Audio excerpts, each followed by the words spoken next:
నమస్కారం. ఈరోజు మన ప్రయాణం శివమహాపురాణంలోకి. హిందూ మతంలో చాలా ముఖ్యమైన గ్రంథాల్లో ఇదొకటి.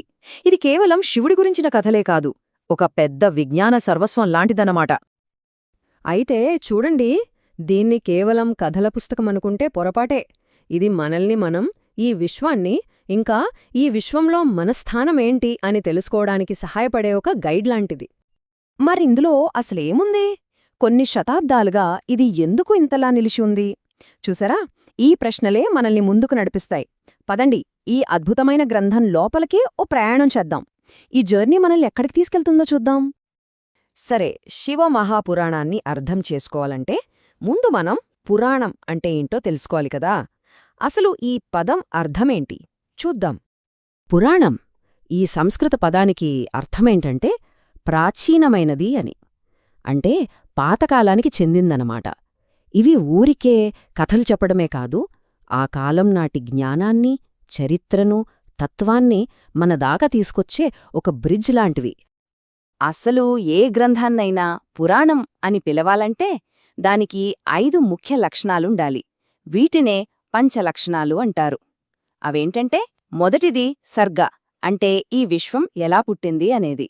రెండోది ప్రతిసర్గ, అంటే ప్రళయం తర్వాత మళ్లీ సృష్టి ఎలా మొదలవుతుంది. తర్వాత వంశం, అంటే దేవతలు, ఋషుల వంశవృక్షం అన్నమాట. నాల్గోది మన్వంతరం, అంటే కాస్మిక్ టైమ్ సైకిల్స్, యుగాల లెక్కలు. చివరిగా వంశానుచరితం, అంటే గొప్ప గొప్ప రాజవంశాల, సూర్య చంద్రవంశాల రాజుల చరిత్రలు.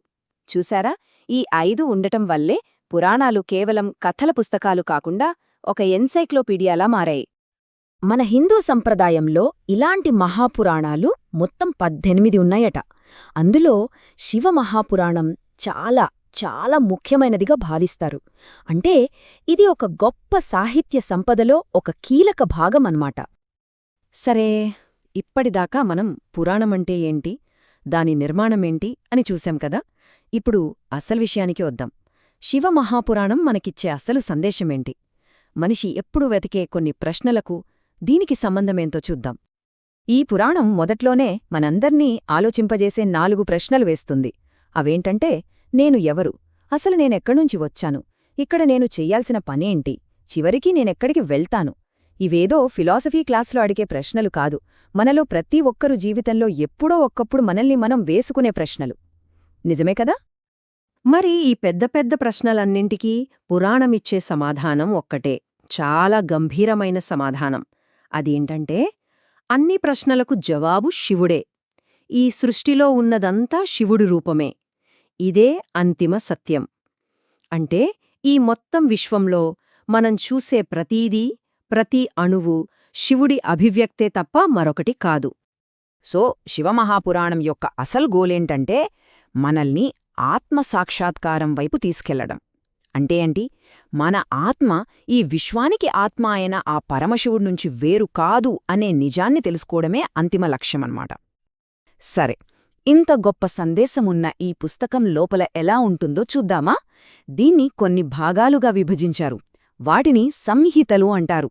పలండి, ఆ సంహితల లోపలికి ఓ ప్రయాణం చేసి వద్దాం. అసలు విషయమేంటంటే, ఈ మహాపురాణంలో మొదట 1,00,000 శ్లోకాలుండేవట. ఊహించుకోండి, ఎంత పెద్దదో! అయితే అంత పెద్ద గ్రంథాన్ని అందరూ చదవడం కష్టం కదా. అందుకే వేదవ్యాస మహర్షి దాన్ని 7 ముఖ్య భాగాలుగా, అంటే సంహితలుగా మార్చారని అంటారు. అప్పుడు అందరికీ చదవడానికి సులువుగా ఉంటుంది కదా. ఓహ్, ఇక ఈ సంహితల్లోని కథల గురించి చెప్పాలంటే అదొక అద్భుతమైన లోకం. సృష్టి ఎలా మొదలైంది, బ్రహ్మ విష్ణువుల మధ్య జరిగిన పెద్ద సంఘర్షణలు, శివపార్వతుల దివ్యమైన పెళ్లి, మన దేశంలో ఉన్న 12 జ్యోతిర్లింగాల వెనుక ఉన్న కథలు, ఇంకా దేవతల్ని కాపాడటానికి శివుడు రాక్షసులతో చేసిన భీకరమైన యుద్ధాలు, ఇలా చెప్పుకుంటూ పోతే ఎన్నెన్నో అద్భుతమైన గాథలు ఇందులో ఉన్నాయి. ఇంత జ్ఞానముంది, ఇన్ని కథలు ఉన్నాయి. అన్నింటి తర్వాత ఈ పురాణం మనకు చూపించే సింపుల్ కానీ చాలా పవర్ఫుల్ దారి ఏంటి అని ఆలోచిస్తే సమాధానం ఒక్కటే, అదే భక్తి మార్గం. ఈ పురాణం చాలా క్లియర్గా ఒక మాట చెప్తోంది. అదేంటంటే, ఈ 3 లోకాల్లో మోక్షాన్ని పొందటానికి భక్తి మార్గాన్ని మించిన సులువైన దారి మరొకటి లేదు.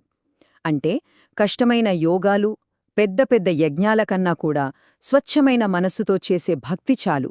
అది మనల్ని నేరుగా భగవంతుడి దగ్గరికి తీసుకెళ్తుంది. సో ఫైనల్గా శివ మహాపురాణం నుంచి మనం గుర్తుపెట్టుకోవాల్సిన మెయిన్ పాయింట్ ఇదే: భక్తి.